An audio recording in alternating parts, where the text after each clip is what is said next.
ರೂಪದಲ್ಲಿಯೂ ನಿನಗೆ ಸೂಟಾಗೋ ಒಳ್ಳೆ ಹ್ಯಾಂಡ್ಸಮ್ ಇದ್ದಾರೆ. ಒಬ್ಬ ಒಳ್ಳೆ ಗೃಹಸ್ಥನಿಗೆ ಇರಬೇಕಾದ ಒಳ್ಳೆ ಗುಣ ಇದೆ. ಹೆಣ್ಣು ಅಂದರೆ ಹಸಿದು ಕಾತರಿಸಿ ನೋಡು ನೋಟವಲ್ಲ. ತಾವು ತಮ್ಮ ಬಾಳ ಸಂಗಾತಿಯಾಗಿ ಆರಿಸಬೇಕಾದ ಹುಡುಗಿ ಅತ್ಯಂತ ಸುಂದರಿ ಇರಬೇಕೆನ್ನೋ ಸೌಂದರ್ಯ ಪ್ರಜ್ಞೆ ಕಲಾಭಿರುಚಿ ಎಂದರು. ಇದೆಲ್ಲ ನನಗೆ ಇಷ್ಟವಾಯಿತು. ನಾನು ಬಿಚ್ಚು ಮನಸ್ಸಿನಿಂದ ನನ್ನೆಲ್ಲ ಇಷ್ಟ ಹೇಳಿದ್ದೇನೆ. ಆದರೂ ಒಂದು ಮುಖ್ಯ ಮಾತು ಅಂದರೆ, ನಾನು ನಿಮ್ಮನ್ನು ಇಷ್ಟಪಟ್ಟಷ್ಟೇ ನೀವು ನನ್ನನ್ನು ಇಷ್ಟಪಟ್ಟಿದ್ರೆ ಅದು ವಿವಾಹದಲ್ಲಿ ಮುಕ್ತಾಯವಾಗಲಿ. ಆದರೆ ಯಾವುದೇ ಕಾರಣದಿಂದ ಬೇಡವಾಗಿದ್ದರೂ ನೀವು ನಿರ್ಭೀತರಾಗಿ ತಿಳಿಸಬಹುದು. ಇಷ್ಟು ಹೇಳಿ ರಾಗಿಣಿ ಮಾತು ನಿಲ್ಲಿಸಿದಳು. ಕಲ್ಲಿನಂತೆ ಕೇಳುತ್ತಾ ಕುಳಿತ ಮೋಹನ ಈಗ ಮಾತಾಡಿದ. ಮಿಸ್ ರಾಗಿಣಿ, ನಿಮ್ಮಂಥ ಹುಡುಗಿನ ನಿರಾಕರಿಸಲು ಕಾರಣವೇ ಇಲ್ಲ. ನಿಜ ಹೇಳೋದಾದರೆ ಆ ದಿನ ಬಸ್ಸಿನಲ್ಲಿ ನಿಮ್ಮ ಪಕ್ಕ ಕೂತು ಪ್ರಯಾಣ ಮಾಡಿದಾಗ ನಾನು ನಿಮ್ಮ ಸೌಂದರ್ಯಕ್ಕೆ ಮೈಮರೆತೆ. ಕನಸಿನ ಚೆಲುವೆ ಪ್ರತ್ಯಕ್ಷವಾಗಿದ್ದಾಳೆ ಅನಿಸಿತು. ಏನಾದರೂ ಮಾಡಿ ನಿಮ್ಮ ಪರಿಚಯ ಬೆಳೆಸಿಕೊಂಡು ಮುಂದೆ ಆ ಸ್ನೇಹ ಪ್ರೇಮ ವಿವಾಹದಲ್ಲಿ ಮುಕ್ತಾಯವಾಗುವವರೆಗೂ ಸಾಗಲಿ ಅಂತ ಕನಸು ಕಂಡೆ. ಆದರೆ ನೀವು ವಿವಾಹಿತೆ ಅಂತ ತಿಳಿದಾಗ ಎಷ್ಟು ಘಾಸಿಗೊಂಡೆ ಅಂದರೆ ಒಮ್ಮೆಲೆ ಪ್ರಪಾತಕ್ಕೆ ಇಳಿದು ಹೋದೆ. ಆಮೇಲೆ ಕೆಲವು ತಿಂಗಳು ನಿಮ್ಮ ಸೌಂದರ್ಯ ನನ್ನ ಮನಸ್ಸಿನಿಂದ ಮಾಸಲಿಲ್ಲ. ನೆನಪಿಗೆ ಬಂದಾಗಲೆಲ್ಲ ಚಿಂತಿಸುತ್ತಿದ್ದೆ, ಆ ಹುಡುಗಿ ಅವಿವಾಹಿತೆಯಾಗಿದ್ದರೆ ಎಂದು ಮನಸ್ಸು ಹಾತೊರೆಯುತ್ತಿತ್ತು. ಮಧ್ಯದಲ್ಲಿ ಬಾಯಿ ಹಾಕಿದ ರಾಗಿಣಿ, ಅವತ್ತು ನಾನು ಹೇಳಿದ ಸುಳ್ಳಿಗಾಗಿ ವಿಷಾದಿಸುತ್ತೇನೆ ಎಂದಳು. ಇಲ್ಲ ಬಿಡಿ, ಏನೋ ಒಂದು ರಕ್ಷಣೆಯ ದೃಷ್ಟಿಯಿಂದ ನೀವು ಹೇಳಿದ ಸುಳ್ಳು ಏನಂತ ಮಹಾ ತಪ್ಪಲ್ಲ. ಆದರೆ ನನ್ನ ಕಣ್ಣಿಗೆ ಬಿದ್ದು ನನ್ನವಳಾಗುವ ಅವಕಾಶ ಒದಗಿ ಬಂದಿದ್ದರೂ ಅದನ್ನು ಪಡೆಯಲಾಗದ ನತದೃಷ್ಟ ನಾನು. ನನ್ನ ಬಗ್ಗೆ ನನಗೆ ತುಂಬ ವಿಷಾದ ಅನ್ನಿಸ್ತಾ ಇದೆ. ನಾನೊಂದು ಇಕ್ಕಟ್ಟಿನ ಪರಿಸ್ಥಿತಿಯಲ್ಲಿ ಸಿಕ್ಕಿ ಬಿದ್ದಿದ್ದೇನೆ. ಮೋಹನ ಮಾತು ನಿಲ್ಲಿಸಿದಾಗ ರಾಗಿಣಿ ಅತ್ಯಂತ ನಿರಾಶೆಯಿಂದ ಅವನನ್ನು ನೋಡಿದಳು. ಅಂದರೆ ನಮ್ಮ ಮದುವೆ ಸಾಧ್ಯವಿಲ್ಲ ಅಂತೀರಾ ಎಂದಳು. ಅವಳ ಸ್ವರ ಹತಾಶೆಯಿಂದ ನಡುಗುತ್ತಿತ್ತು. ಮೋಹನ ನಿಧಾನವಾಗಿ, ಹೌದು ರಾಗಿಣಿ, ಬೇರೆ ಹುಡುಗಿಯ ಜೊತೆ ನನ್ನ ವಿವಾಹ ನಿಶ್ಚಯವಾಗಿದೆ. ನಾನು ಒಂದು ಚೂರು ಇಷ್ಟಪಡದ ಹುಡುಗಿ.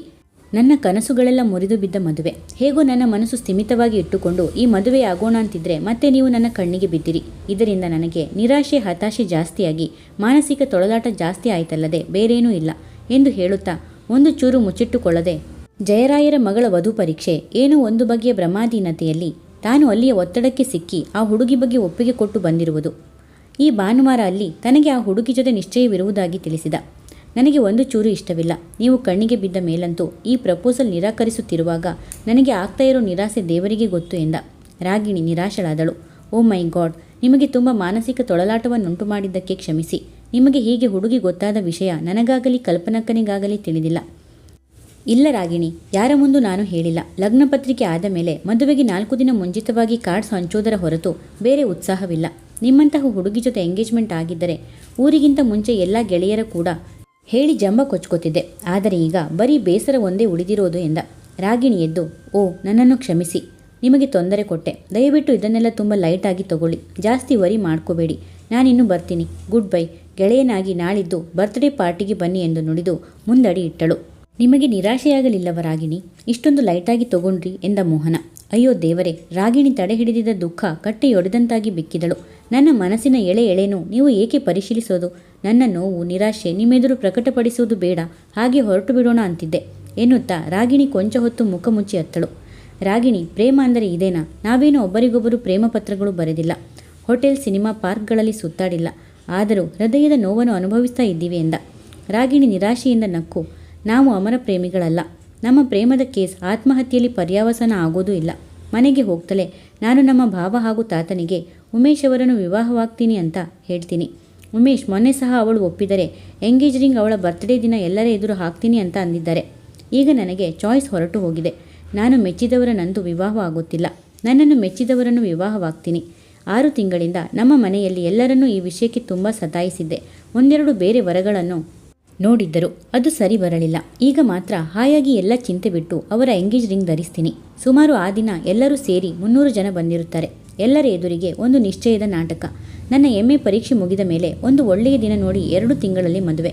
ನೀವು ಮಾತ್ರ ನಾಳದ್ದು ಶನಿವಾರ ನನ್ನ ಬರ್ತ್ಡೇ ಕಮ್ ಎಂಗೇಜ್ಮೆಂಟ್ಗೆ ಕಾರ್ಯಕ್ರಮಕ್ಕೆ ಬರಲೇಬೇಕು. ಇವತ್ತು ಹೋಗಿ ನನ್ನ ಒಪ್ಪಿಗೆ ಪ್ರಕಟಿಸಿ ಬಿಡ್ತೀನಿ ಎಂದಳು.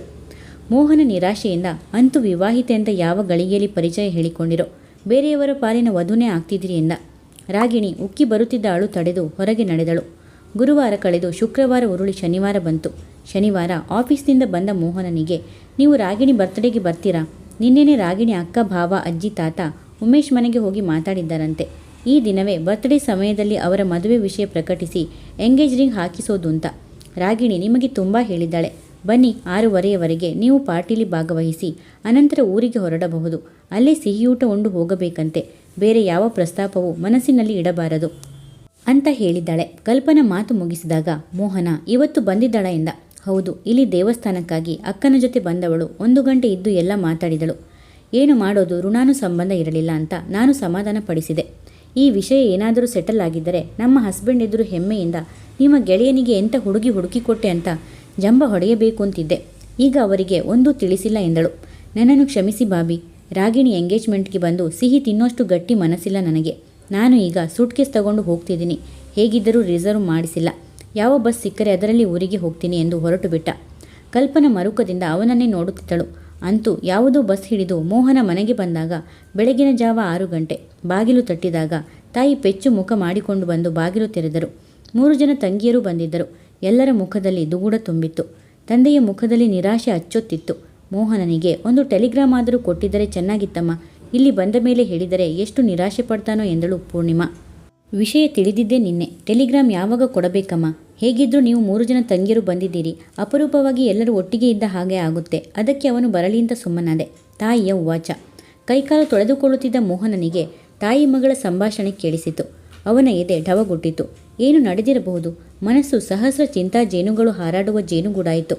ಕೈಕಾಲು ತೊಳೆದು ಹೊರಗೆ ಬಂದ ಮೋಹನ ಕಾಫಿ ಕುಡಿಯುತ್ತಾ ಕುಳಿತಾಗ ತಾಯಿ ಚಿಂತೆ ಹಾಗೂ ನಿರಾಶೆಯಿಂದ, ಮೋಹನ, ಒಂದು ವಿಷಯ ತಿಳಿಸಬೇಕಾಗಿದೆಯಪ್ಪ. ಹೇಗೆ ಹೇಳುವುದು ಬಾಯೇ ಬರ್ತಾ ಇಲ್ಲ ಎಂದರು. ಏನು ವಿಷಯ ಅಮ್ಮ ಎಂದ. ಇವತ್ತು ನಿಶ್ಚಯ ಪತ್ರಿಕೆ ಇಲ್ಲ, ಜೊತೆಗೆ ಈ ಮದುವೆ ನಿಂತ ಹಾಗೆ ಎಂದರು. ತಾಯಿ ಕಣ್ಣೀರು ತುಂಬಿ ನಿರಾಸೆಯಿಂದ ಮಾತಾಡಿದರೂ ಮೋಹನನಿಗೆ ಅಪರಿಚಿತ ಸಂತಸವಾಯಿತು. ಉಲ್ಲಾಸದಿಂದ, ಏಕಮ್ಮ, ಏನಾಯಿತು ಎಂದ. ತಾಯಿ ವಿಷಾದದಿಂದ, ಮೊನ್ನೆ ಗುಲ್ಬರ್ಗಕ್ಕೆ ಬಟ್ಟೆ ತರಲಿಕ್ಕೆ ಹೋದಾಗ ಆಕ್ಸಿಡೆಂಟ್ ಆಗಿ ಜಯರಾಯರಿಗೆ ಅವರ ಹೆಂಡತಿಗೆ ಗಾಯಗಳಾಗಿವೆ. ಆಸ್ಪತ್ರೆಗೆ ಸೇರಿಸಿದಾರಂತೆ. ಈ ಕಡೆ ಅದೇ ರಾತ್ರಿ ಭೀಮರಾಯರು ಬಚ್ಚಲಲ್ಲಿ ಜಾರಿ ಬಿದ್ದು ಮೂಳೆ ಮುರಿದುಕೊಂಡಿದ್ದಾರೆ. ಅವರಿಗೆ 1 ತಿಂಗಳು ಕಟ್ಟು ಕದಲಬಾರದು ಅಂತ ಪ್ಲಾಸ್ಟರ್ ಹಾಕಿಸಿದ್ದಾರೆ. ಜಯರಾಯರ ತಾಯಿ ಅಳ್ತಾ, ಈ ಮದುವೆ ಆಗಿ ಬರಲಿಲ್ಲ, ಶಕುನ ಸರಿ ಹೋಗಲಿಲ್ಲ ಎಂದೂ ಇಲ್ಲದೆ ಅವರು ಕಾಲು ಮುರಿದುಕೊಂಡು ಬಿದ್ದರು. ನೀವು ಗಂಡ ಹೆಂಡತಿ ಬಟ್ಟೆ ತರಲಿಕ್ಕೆ ಹೋದವರು ಆಸ್ಪತ್ರೆ ಸೇರಿದಿರಿ. ನನ್ನ ಮಾಂಗಲ್ಯ ಗಟ್ಟಿ ಆಗಬೇಕಾದರೆ ಈ ಮದುವೆ ಬೇಡ, ಅಪಶಕುನ ಆಗಿದೆ ಅಂತ ಹಠ ಹಿಡಿದಿದ್ದಾರಂತೆ. ನಿಶ್ಚಯ ಸಹ ಆಗಿಲ್ಲ. ಮದುವೆ ನಿಲ್ಲಿಸಿದರೆ ತಪ್ಪೇನಿಲ್ಲ. ಇದು ಆಗಿ ಬರುವ ಸಂಬಂಧವಲ್ಲ. ಅಳಿಯನಿಗೆ ಬಟ್ಟೆ ತರಬೇಕು ಅಂತ ಹೋದವರು ಆಸ್ಪತ್ರೆ ಸೇರಿದ್ದೀವಿ. ಈ ಮದುವೆ ಬೇಡ ಅಂತ ಜಯರಾಯರ ಹೆಂಡತಿ ಹೇಳಿದಾರಂತೆ. ಹೀಗಾಗಿ ಜಯರಾಯರು ಅಸ್ತು ಅಂದ್ರಂತೆ. ನಿನ್ನೆ ಜಯರಾಯರ ಹಿರಿಯ ಮಗಳು ಬಂದು ಎಲ್ಲ ವಿಷಯ ಹೇಳಿ ಅವರು ಕೊಟ್ಟ ಸೀರೆ ಸರ ಎಲ್ಲ ಇಸ್ಕೊಂಡು ಹೋದರು ಎಂದು ಅತ್ತರು. ಶ್ರೀಮಂತರು ಅವರ ಆಟದ ಗೊಂಬೆ ಹಾಗೆ ನಮ್ಮನ್ನು ಆಡಿಸಿದರು. ಏನು ಸ್ವಾಮಿ, ಎಲ್ಲ ಒಪ್ಪಿದ ಮೇಲೆ ಹೀಗೆ ಮಾಡೋದು ಸರಿನಾ ಅಂತ ನಾನು ಚೆನ್ನಾಗಿ ಬೈದೆ ಎಂದು ನುಡಿದರು. ತಂಗಿ ಗಿರಿಜಾ ಮಾತಾಡಿ, ಹೆಣ್ಣಿನವರಿಗೆ ಇಷ್ಟು ಅಹಂಕಾರ ಇದ್ದ ಮೇಲೆ ನಮ್ಮ ಮೋಹನನಿಗೆ ಏನು ಬೇರೆ ಎಲ್ಲೂ ಹೆಣ್ಣು ಸಿಗಲ್ವಾ? ನಾನೇ ನಮ್ಮೂರಲ್ಲಿ ಒಂದು ಹೆಣ್ಣು ಹುಡುಕ್ತೀನಿ ಎಂದಳು. ಮೋಹನನ ಮನಸ್ಸು ಹೊಯ್ದಾಡುತ್ತಿತ್ತು. ನಿನ್ನೆ ಈ ವಿಷಯ ನನಗೆ ತಿಳಿದಿದ್ದರೆ ನನ್ನ ಅದೃಷ್ಟವೇ ಬೇರೆ ಆಗುತ್ತಾ ಇತ್ತು. ನಿನ್ನೆ ಎಷ್ಟು ಹೊತ್ತಿಗೆ ನಿಮಗೆ ಈ ವಿಷಯ ತಿಳಿಯಿತು? ನಿನ್ನೆ 4 ಗಂಟೆಗೆ ಅವರು ಬಂದು ಹೇಳಿದ್ರಪ್ಪ ಎಂದರು. ಮತ್ತೆ ನನಗೊಂದು ಟೆಲಿಗ್ರಾಮ್ ಕೊಟ್ಟಿದ್ರೆ, ಟ್ರಂಕ್ ಕಾಲ್ ಮಾಡಿದರೆ ನನ್ನ ಅದೃಷ್ಟವೇ ಬೇರೆ ಇರ್ತಿತ್ತು. ತಾಯಿಗೆ ಮಗನ ಮಾತು ಅರ್ಥವಾಗಲಿಲ್ಲ. ಹಾಗಲ್ಲಪ್ಪ, 3 ಜನ ನಿನ್ನ ತಂಗಿಯರು ಒಟ್ಟಿಗೆ ಬಂದಿದ್ದಾರೆ. ಅಪರೂಪಕ್ಕೆ ಬಂದ ತಂಗಿಯರ ಜೊತೆ 2 ದಿನ ಹಾಯಾಗಿರಲಿ ಅಂತ ಸುಮ್ಮನಾದೆ. ಮದುವೆ ಏನು ಇವತ್ತಲ್ಲ ನಾಳೆ ಆಗುತ್ತೆ. ಚಿನ್ನದಂತ ಹುಡುಗಿ ಸಿಗ್ತಾಳೆ ಎಂದರು. ಮೋಹನ ಬೇಸರ ನಿರಾಶೆಯಿಂದ, ಎಲ್ಲ ನಿನ್ನ ಮೂಗಿನ ನೇರಕ್ಕೆ ನೀನು ಮಾತಾಡ್ತೀಯಮ್ಮ. ನನ್ನ ಬದುಕಿಗೆ ಆಗಿರೋ ನಷ್ಟ ನಿನಗೇನು ಗೊತ್ತು? ರಾಗಿಣಿ ವಿಷಯ ಮನಸ್ಸಲ್ಲಿ ಇಟ್ಟುಕೊಂಡು ಅವನು ಮಾತಾಡಿದ. ತಾಯಿ ಈ ಮದುವೆ ನಿಂತಿದ್ದಕ್ಕೆ ಮಗ ನಿರಾಶನಾಗಿದ್ದಾನೆ ಎಂದು ತಿಳಿದರು. ಮೋಹನನ ಹೃದಯ ತಪ್ತವಾಗಿತ್ತು. ನಿನ್ನೆಯೇ ತಿಳಿದಿದ್ದರೆ ಕೊನೆಯ ಗಳಿಗೆಯಲ್ಲಿ ಹೋಗಿದ್ದರೂ ಅವಳ ಎಂಗೇಜಿಂಗ್ ತನ್ನೊಂದಿಗೆ ನಡೆಯುತ್ತಿತ್ತು. ನನ್ನ ವಿವಾಹ ನಿಶ್ಚಯವಾಗಿದೆ ಎಂದು ಉತ್ಕಟ ನಿರಾಶೆಯಲ್ಲಿ ಅವಳು ಉಮೇಶನನ್ನು ವಿವಾಹವಾಗಲು ಒಪ್ಪಿದಳು. ನಿನ್ನೆ ನಿಶ್ಚಿತ ಉಂಗುರ ಕಾರ್ಯಕ್ರಮ ಮುಗಿದೇ ಹೋಗಿರುತ್ತೆ ಅಂತ ರಾಗಿಣಿ ನನ್ನ ಕೈಯಿಂದ ಜಾರಿ ಹೋದಳು. ಎಂದ ನಿರಾಶೆ. ಊಟ ಮುಗಿದ ಮೇಲೆ ಸೂಟ್ಕೇಸ್ ಹಿಡಿದು ನಾನು ಹೋಗಿ ಬರ್ತೀನಮ್ಮ ಎಂದ. ತಾಯಿ ಅಳುತ್ತಾ, ನಿನ್ನ ಮನಸ್ಸಿಗೆ ನಿರಾಸೆಯಾಗಿದೆ. ನಾನೇನು ಮಾಡಲಪ್ಪ. ಭಾಗ್ಯಲಕ್ಷ್ಮಿ ಅಂತ ಹುಡುಗಿ ಈಗ ಬೆಂಗಳೂರಿಗೆ ಹೋಗಿ ಏನು ಮಾಡ್ತಿ? ಅಪರೂಪಕ್ಕೆ ನಿನ್ನ ತಂಗಿಯರು ಬಂದಿದ್ದಾರೆ. 2 ದಿನ ಎಲ್ಲ ಒಟ್ಟಿಗೆ ಏರಿ ಬೇಕಾದ ತಿಂಡಿ ಅಡಿಗೆ ಮಾಡ್ತೀನಿ ಎಂದರು. ರಾಗಿಣಿ ತಪ್ಪಿ ಹೋದಳೆಂಬ ಚಿಂತೆಯಲ್ಲಿ ಮುಳುಗಿದ ಮೋಹನನಿಗೆ ತಾಯಿಯ ಅಪಲಾಪ ಒಂದು ಚೂರು ಕೇಳಿಸಲಿಲ್ಲ. ಊರಿಗೆ ಹೋಗ್ತೀನಿ, ಅಲ್ಲಿ ಆಫೀಸಲ್ಲಿ ತಲೆ ತಿನ್ನುವಷ್ಟು ಕೆಲಸ ಕಾದಿದೆ ಎಂದಷ್ಟೇ ಹೇಳಿ ಬಸ್ ಸ್ಟ್ಯಾಂಡಿಗೆ ನಡೆದ. ತನ್ನ ಬದುಕಿನಲ್ಲಿ ಆಸೆ ನಿರಾಸೆಗಳು ಹೇಗೆ ತೂಗುಯ್ಯಾಲೆ ಆಡುತ್ತಿವೆ. ತಾವು ಗಂಡಿನವರು ಸಭ್ಯತೆಯ ದೃಷ್ಟಿಯಿಂದ ಗೊತ್ತಾದ ಮದುವೆ ನಿಲ್ಲಿಸಬಾರದೆಂದುಕೊಂಡೆವು.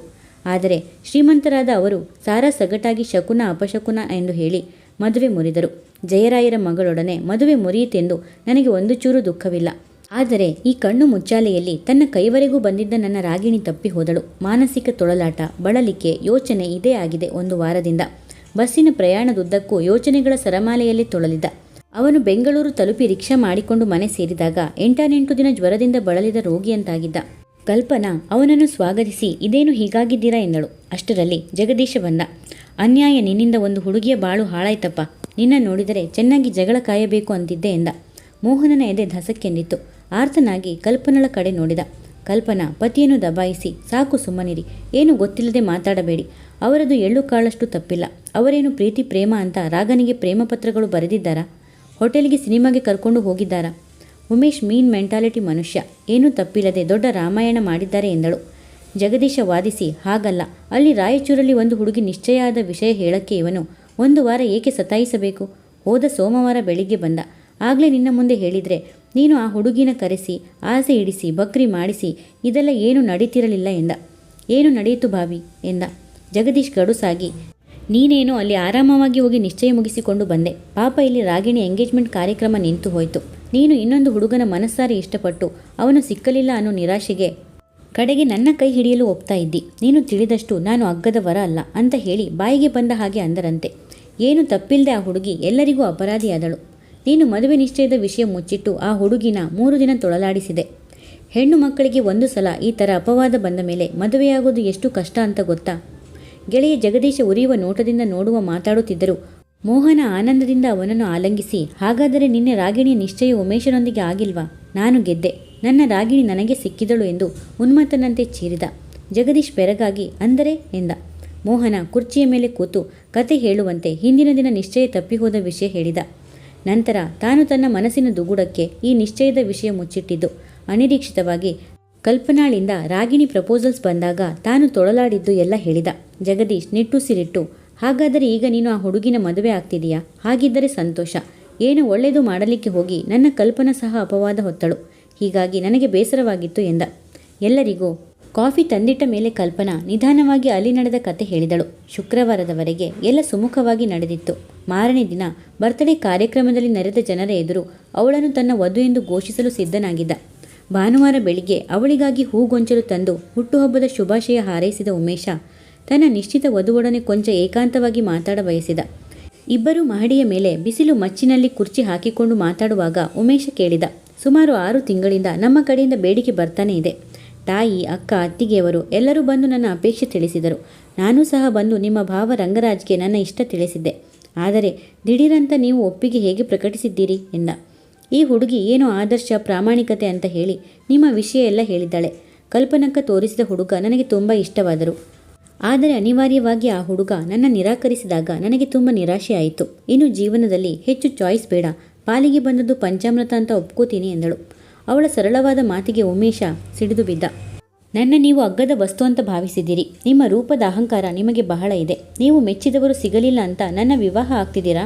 ನಿಮಗೆ ಎಷ್ಟು ಧೈರ್ಯ ನನ್ನೆದುರು ಹೀಗೆ ಇನ್ನೊಬ್ಬ ಹುಡುಗನ ಇಷ್ಟಪಟ್ಟಿದೆ ಅನ್ಲಿಕ್ಕೆ ಎಂದ. ರಾಗಿಣಿ ದಿಟ್ಟತನದಿಂದ, ಮುಚ್ಚಿಕೊಳ್ಳುವಂಥ ತಪ್ಪು ನಾನೇನೂ ಮಾಡಿಲ್ಲ. ಅವರನ್ನು ನಾನು ಇಷ್ಟಪಟ್ಟಿದ್ದೆ, ಮೆಚ್ಚಿದ್ದೆ. ಆದರೆ ಅವರು ನಿರಾಕರಿಸಿದಾಗ ವಿಚಲಿತಳಾಗಲಿಲ್ಲ. ಗಂಡು ಬೇರೆ ಹೆಣ್ಣಿನೊಂದಿಗೆ ವಿವಾಹಕ್ಕೆ ಮುಂಚೆ 100 ಬಗೆ ಚೆಲ್ಲಾಟ ಪ್ರೇಮ ಪ್ರಕರಣಗಳನ್ನು ಮಾಡಿ ಮುಚ್ಚಿಟ್ಟು ವಿವಾಹವಾಗುತ್ತಾನೆ. ವಿವಾಹವಾದ ಮೇಲೂ ರಾಜ ರೋಷವಾಗಿ ಹೆಂಡತಿ ಕಣ್ಣೆದುರು ಕೆಟ್ಟ ಕೆಲಸ ಮಾಡುತ್ತಾ ಕಣ್ಣ ಮುಚ್ಚಾಲೆ ಆಡುತ್ತಾರೆ. ನಾನು ವಧು ಪರೀಕ್ಷೆ ದೃಷ್ಟಿಯಿಂದ ಆ ಹುಡುಗನ ಇಷ್ಟಪಟ್ಟಿದ್ದೆ ಎಂದಳು. ಒಟ್ಟಿನಲ್ಲಿ ಪ್ರಕರಣ ವಿರಸದಲ್ಲಿ ಮುಕ್ತಾಯವಾಯಿತು. ಅವರ ಮನೆಯವರಿಗೆಲ್ಲ ಈಗ ನನ್ನ ಮೇಲೆ ಕೋಪವಿದೆ. ಅಂಗೈಯಲ್ಲಿ ಆಕಾಶ ತೋರಿಸಿ ನಮ್ಮ ಹುಡುಗಿ ಭವಿಷ್ಯ ಹಾಳು ಮಾಡಿದಿರಿ ಅಂದಳು ಅವರಜ್ಜಿ. ನಿಮ್ಮ ಗೆಳೆಯರು ನನ್ನನ್ನು ಬೈದರು. ನನಗೆ ಗೊತ್ತಿಲ್ಲದೆ ಈ ವಧು ಪರೀಕ್ಷೆ ಇಂಥ ಕಾರ್ಯಕ್ರಮಕ್ಕೆ ಏಕೆ ಹೋದೆ ಅಂದರು. ಹೀಗೆ ಏನು ಒಳ್ಳೆಯದು ಮಾಡಲಿಕ್ಕೆ ಹೋಗಿ ಬರೀ ಅಪವಾದ ಹೊತ್ತಿನಲ್ಲ ಅಂತ ಚಿಂತೆ ಆಗಿತ್ತು ಎಂದಳು. ಮೋಹನ ಎದ್ದು, ಬಾಬಿ, ಈಗಲೇ ಅವರ ಮನೆಗೆ ಹೋಗಿ ಬರೋಣ, ಬರ್ತೀರಾ? ಇನ್ನು ಆಕಾಶವೇ ಕಳಚಿದರೂ ಭೂಮಿ ಇಬ್ಬಾಗವಾದರೂ ನನ್ನ ರಾಗಿಣಿ ನನ್ನವಳು, ಬನ್ನಿ ಹೋಗೋಣ ಎಂದು ಮೋಹನನೊಡನೆ ಹೊರಡಲು ಸಿದ್ಧಳಾದ ಕಲ್ಪನಾ ಗಂಡನಿಗೆ, ನೋಡಿ, ಈ ದಿನ ಅಡುಗೆ ನಿಮ್ಮದೇ, ಏನಾದರೂ ಒಂದು ಸಿಹಿ ಮಾಡಬೇಕು ಎಂದಳು. ಓ ಎಸ್, ನನಗೆ ಬರೋದು ಶಾವಿಗೆ ಪಾಯಸ. ತುಂಬ ದ್ರಾಕ್ಷಿ ಗೋಡಂಬಿ ಹಾಕಿ ದಂಡಿಯಾಗಿ ಸಕ್ಕರೆ ಏಲಕ್ಕಿ ಹಾಕಿ ಸಿಹಿ ಪಾಯಸ ಮಾಡ್ತೀನಿ ಎಂದ ಜಗದೀಶ. ಮೋಹನ ಕಲ್ಪನಾ ಇಬ್ಬರು ರಸ್ತೆಯಲ್ಲಿ ಹೆಜ್ಜೆ ಹಾಕಿದರು. ಇಬ್ಬರ ಹೃದಯದಲ್ಲೂ ಉಲ್ಲಾಸದ ಚಿಲುಮೆ ಉಕ್ಕಿ ಹರಿದಿತ್ತು. ಮುಕ್ತಾಯ. ಪ್ರಿಯ ವೀಕ್ಷಕರೇ, ಈ ಕಥೆ ನಿಮಗೆ ಇಷ್ಟವಾದರೆ ಒಂದು ಲೈಕ್ ಮಾಡಿ, ಕಮೆಂಟ್ಸ್ ಮಾಡಿ, ಶೇರ್ ಮಾಡಿ, ಸಬ್ಸ್ಕ್ರೈಬ್ ಮಾಡಿ ಮತ್ತು ಬೆಲ್ ಐಕಾನ್ ಕ್ಲಿಕ್ ಮಾಡಿ. ಇದರಿಂದ ನನ್ನ ಎಲ್ಲ ವಿಡಿಯೋಗಳ ನೋಟಿಫಿಕೇಷನ್ ನಿಮಗೆ ಬೇಗನೆ ತಲುಪುತ್ತದೆ. ಕಥೆ ಕೇಳಿದ್ದಕ್ಕೆ ಧನ್ಯವಾದಗಳು.